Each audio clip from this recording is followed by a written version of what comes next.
Qu'est-ce qu'une mission de vie? Comment la trouver? Peut-être que vous regardez justement ce contenu et vous vous dites, mais en fin de compte, est-ce que je suis vraiment à la bonne place? Est-ce que je suis sur le bon chemin? Est-ce que ma vie est réellement pleine de sens ou pas? Peut-être qu'il manque quelque chose. Et c'est exactement ce que j'ai entendu ces derniers temps dans les commentaires, par email, des personnes qui me contactaient. Également, de notre audience de thérapeutes, praticiennes et praticiens qui se demandent souvent, mais est-ce que je fais le bon choix? Est-ce que je suis sur la bonne voie?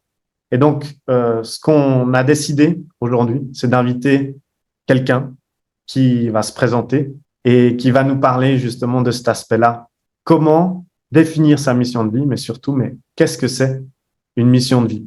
Myrdine, comment tu vas? Bienvenue à toi.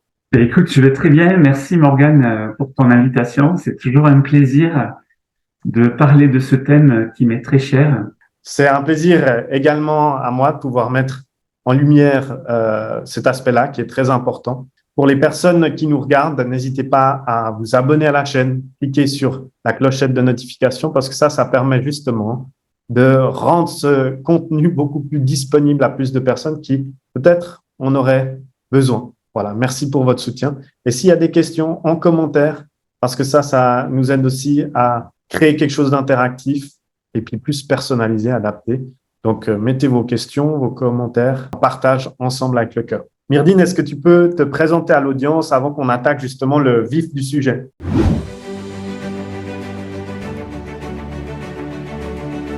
Je m'appelle Myrdine, je suis éclaireur de chemin de vie. C'est justement ma mission qui m'a été donnée lors d'un beau rituel. Donc, et ma mission consiste à accompagner les femmes et les hommes à se débarrasser, à se libérer de ce que j'appelle les blessures intérieures, les traumatismes psychologiques, de manière ensuite à pouvoir identifier et vivre pleinement leur mission de vie. Voilà.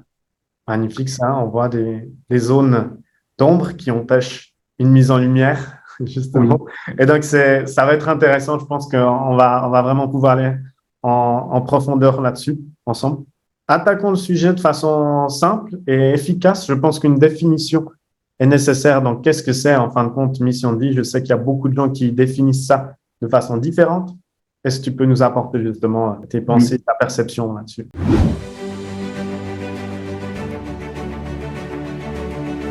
Alors déjà, peut-être dire qu'il y a des expressions synonymes, mission de vie, mission d'âme, chemin de vie, ou tout simplement, pour parler encore plus terre à terre, sa raison d'être. Alors, c'est une notion qui est forcément liée à la notion d'incarnation. Avant de s'incarner, l'âme fait le choix d'un chemin particulier, d'une mission particulière, et pour cela, elle va définir, par exemple, les parents les plus adéquats pour lui permettre, l'environnement, l'entourage le plus adéquat pour lui permettre de réaliser cette mission de vie, ce chemin de vie. Magnifique. Ce qui me vient là comme question, c'est qu'est-ce qui peut se passer justement si on est en désalignement, tu vois? C'est ce que je me dis parce que, OK, on est appelé à cette incarnation, cette mission, ce projet. Et du coup, beaucoup de gens peut-être sont en désalignement. Donc, du coup, ouais, c'est quoi l'état d'esprit justement des gens peut-être qui viennent à toi également? Ouais.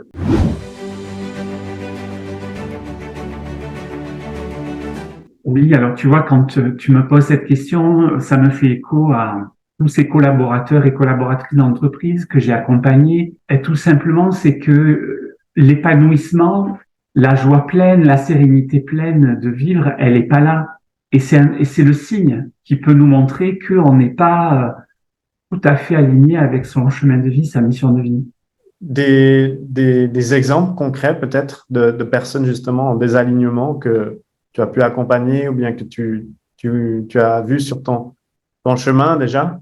Oui, je pense à un ambulancier qui était pris dans un travail relativement routinier et puis qui se sentait appelé à autre chose. Lui, c'est particulier parce qu'il avait déjà une intuition de ce que pouvait être sa mission de vie et il m'a simplement consulté pour venir confirmer l'intuition qu'il avait. Et de ce fait-là, tu vois, il y a cette quelque part, et souvent, il y a cette peur de lâcher prise et de faire pleinement confiance une fois qu'on a pu identifier sa mission de vie, de lâcher tout le reste pour pouvoir s'inscrire, incarner pleinement sa mission de vie une fois qu'on l'a trouvée, qu'on l'a identifiée, tu vois. Magnifique. Je te propose d'aller justement dans cette valeur ajoutée qu'on pourra donner à l'audience par rapport aux différentes façons de trouver sa mission de vie. J'ai l'impression qu'il y a des étapes. Justement, tu m'as parlé d'intuition, d'appel intérieur, etc. Oui. Si on n'a pas ça, on peut pas trouver, etc. Donc peut-être qu'on peut prendre ça par étapes. En fin de compte, peut-être toi, comment tu l'as trouvé. Ça, on pourra mettre comme exemple après, mais peut-être les étapes et ensuite ton histoire personnelle par rapport à ça éventuellement. Oui.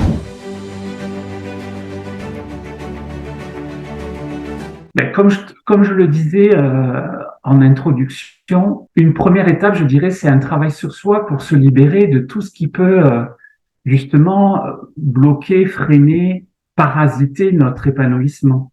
Plus précisément, le fait que effectivement l'humeur, le moral n'est jamais rectiligne, il y a des hauts et des bas, mais tu vois, je prends l'image de l'océan où la mer peuvent être agitées en surface, mais le fond est toujours calme. Donc cette première étape, ce serait d'effectivement arriver à ce que le fond soit calme, et pour cela, faire un travail de se libérer de tout ce qui peut être de l'ordre de croyances limitantes, de peur, mais également effectivement de blessures, parce que malheureusement, on en a toutes et tous eu. Tu vois, pour faire un petit peu le ménage et du coup amener de la clarté sans laquelle il est difficile de pouvoir identifier sa mission de vie.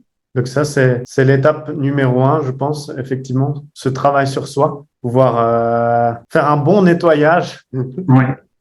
pour nettoyer, effectivement, mais aussi purifier et éclaircir les zones d'ombre qu'on a en soi. Pour toi, c'est ça, la première étape. Oui, c'est en tout cas ce que j'ai observé, c'est ce que mon expérience d'accompagnement m'a permis, tu vois, de constater, d'observer.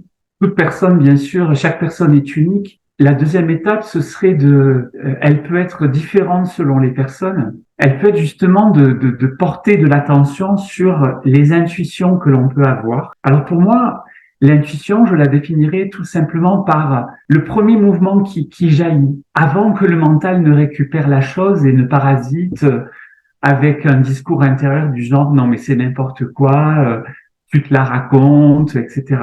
Ça peut être une deuxième étape. Pour d'autres personnes, en parallèle à ces jaillissements d'intuition, ça peut être également se souvenir de tous ces rêves d'enfant qu'on a eus, mais pour lesquels on n'est pas allé jusqu'au bout.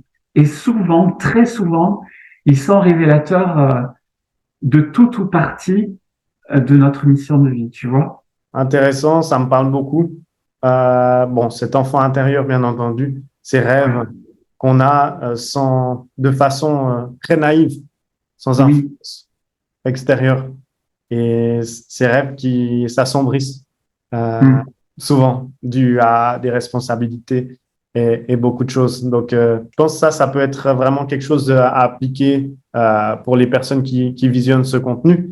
Repensez à ça et reconnectez-vous à cet enfant intérieur rêveur. Voilà, ouais. Comme deuxième étape déjà, ça me parle. Et justement, tu mets l'accent, tu mets le doigt sur quelque chose d'important, l'enfant intérieur. À partir du moment où on a commencé à identifier, puis à se laisser pénétrer et à mettre en œuvre de quoi mettre en place sa mission de vie, par là même, on reconnecte son enfant intérieur et les qualités qui vont avec. Tu vois, cette fraîcheur, cette innocence, cette spontanéité. Encore hier, j'ai reçu en séance une dame à la retraite qui a eu un parcours professionnel d'infirmière et qui n'a pas réfléchi. Elle s'est sentie attirée par les personnes âgées en fin de vie et sans avoir aucune formation dans l'accompagnement à la fin de vie, elle s'est laissée inspirer par cet élan qu'elle avait d'accompagner. Et effectivement, elle fait beaucoup de bien auprès de ces personnes et de leur famille,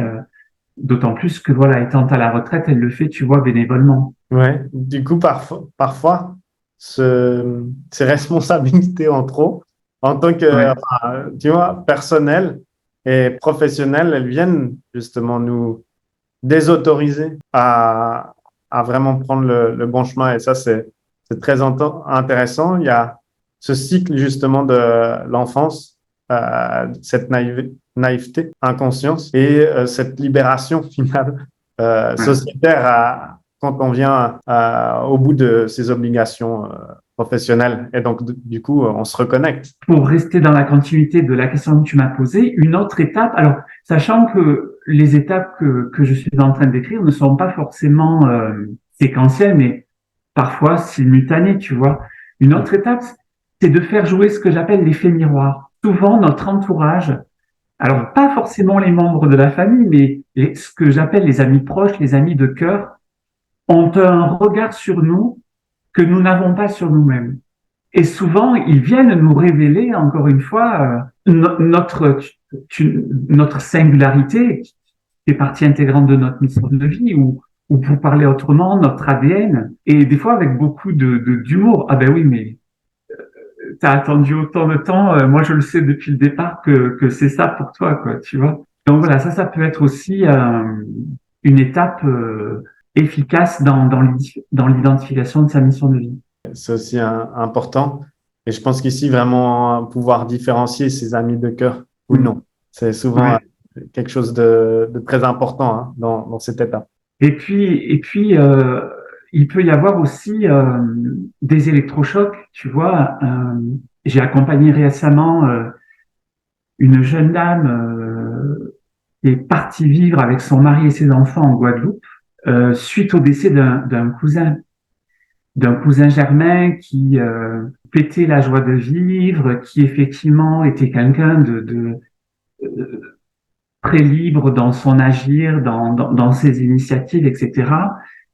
Et ça a été pour elle un électrochoc. Et effectivement, elle a répondu à cette intuition que la Guadeloupe serait la terre où s'incarnerait, où se matérialiserait sa mission de vie. Et donc, pour elle, sa mission de vie, c'est d'avoir mis en place une offre de service, une prestation de service d'organisation de voyage, mais plus qu'écologique, c'est-à-dire qu'ils fassent travailler des partenaires qu'elle a vraiment triés sur le volet, qu'elle considère comme, entre guillemets, de belles personnes, de manière à ce que ses clients, au-delà de l'aspect purement touristique, aient vraiment une valeur ajoutée dans des interrelations de qualité avec tous les partenaires qui vont entrer en jeu dans l'organisation de leur séjour sur place. Je pense que c'est un exemple concret ici, oui, qui fera du sens.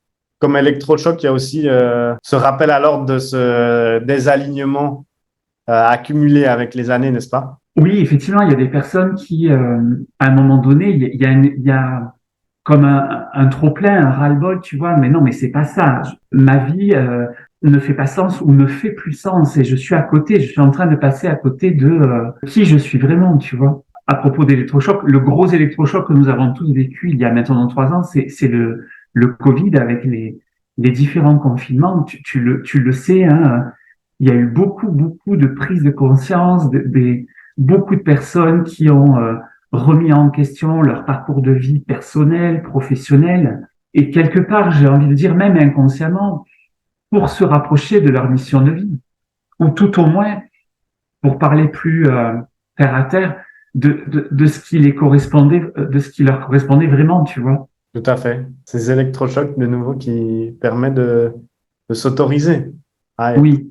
Ouais. Est-ce que tu vois une étape ou un pilier ou une phase de plus, justement? Tu viens de la dire, c'est le fait de s'autoriser à. Ça veut dire quoi concrètement? C'est de trouver la ressource, le ressort en soi pour passer à l'acte, tu vois, parce que il suffit pas de l'avoir identifié, parce que sinon ça va rester au niveau du mental, hein. Comme dit l'adage, l'enfer est pavé de bonnes intentions. Donc ça peut rester au niveau d'une bonne intention qui ne s'incarnera, qui ne se matérialisera jamais.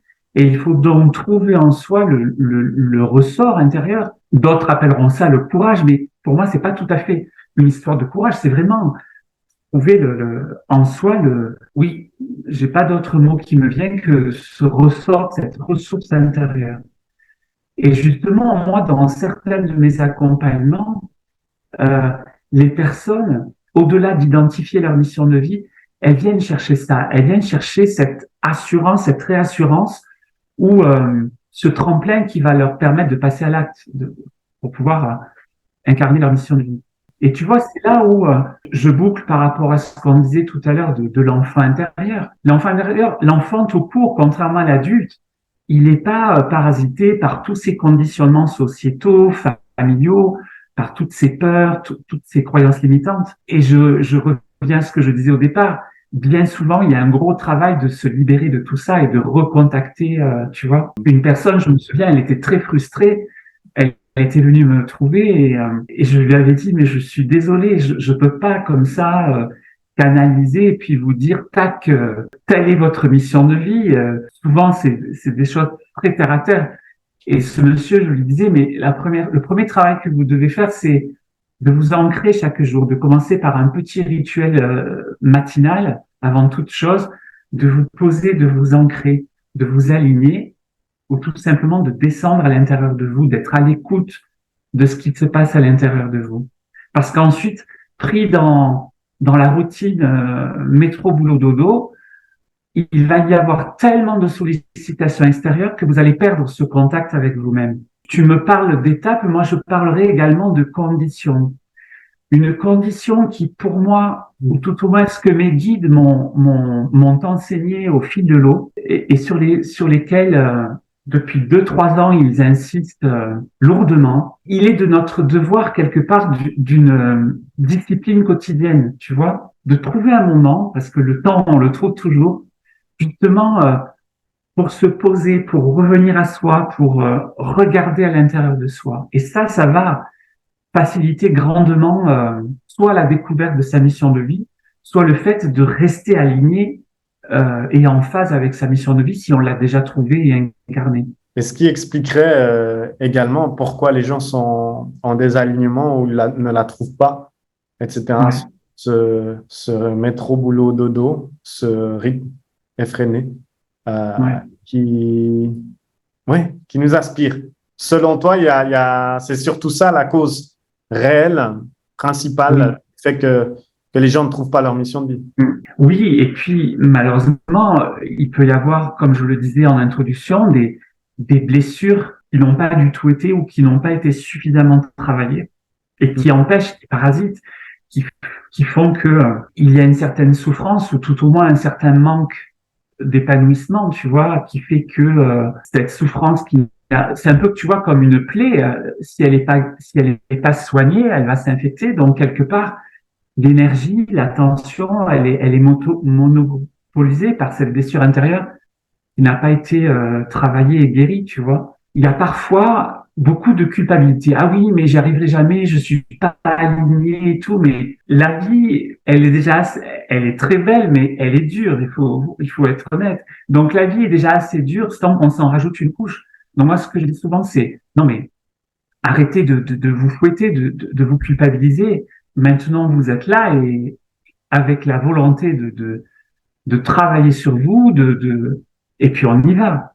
Ne vous encombrez pas plus que vous ne l'êtes déjà, quoi. En rajoutant de la culpabilité à ce ressenti soit de désalignement, soit de blessure qui n'a pas encore été guérie. Ce qui fait écho ici, c'est ce moment présent, justement, lié à la Ouais. culpabilité que tu viens de mentionner. Il y a ce moment, ce retour au moment présent, donc se détacher de la culpabilité, également ce passage à l'action, en fin de compte, l'engagement du changement que tu parlais, justement. Oui, mais c'est super important. Tu vois, les guides m'ont dit, mais non, mais si vous ne vous posez jamais, mais comment voulez-vous avancer dans la vie? Sans parler d'identifier et de vivre pleinement sa mission de vie. Si vous êtes tout le temps pris par, aussi légitime soit-elle, par des sollicitations extérieures, ça peut pas le faire, pour parler familièrement, tu vois. Exactement. Je pense que ça donnera beaucoup de clarté aux personnes, justement, qui sont venues avec cette intention. Donc, merci pour cette clarté. Si vous avez apprécié justement ce contenu, n'hésitez pas à vous abonner et cliquer sur la clochette de notification, nous poser des questions en commentaire. On se fera un plaisir d'y répondre avec Myrdine. Passer à l'action, je pense, sur ces étapes qui ont été partagées éventuellement. De se dire, bon, je vais me poser, je vais prendre le temps pour moi, je vais faire plus attention aux signes qu'on me donne à l'extérieur. Je vais regarder le reflet que mes proches me donnent et je serai plus sensible à ça pour réellement trouver le bon chemin. Donc voilà, je pense que le contenu qu'on a créé a une énorme valeur et donc je te remercie pour ça. Si les personnes souhaitent te contacter, où est-ce qu'elles peuvent te contacter, Myrdine? De plusieurs façons, soit par la page contact de mon site internet, soit tout simplement si tu les mets en commentaire de la vidéo par mon numéro de téléphone ou par mon adresse mail, tout simplement. Ok, ce sera transmis du coup et ce sera mis donc au montage sur cette vidéo ou bien en commentaire. En tout cas, merci beaucoup, Morgane. Je te remercie énormément pour ton temps, pour ton partage et je te dis de toute façon à très vite. Merci, au revoir Morgane. Au revoir.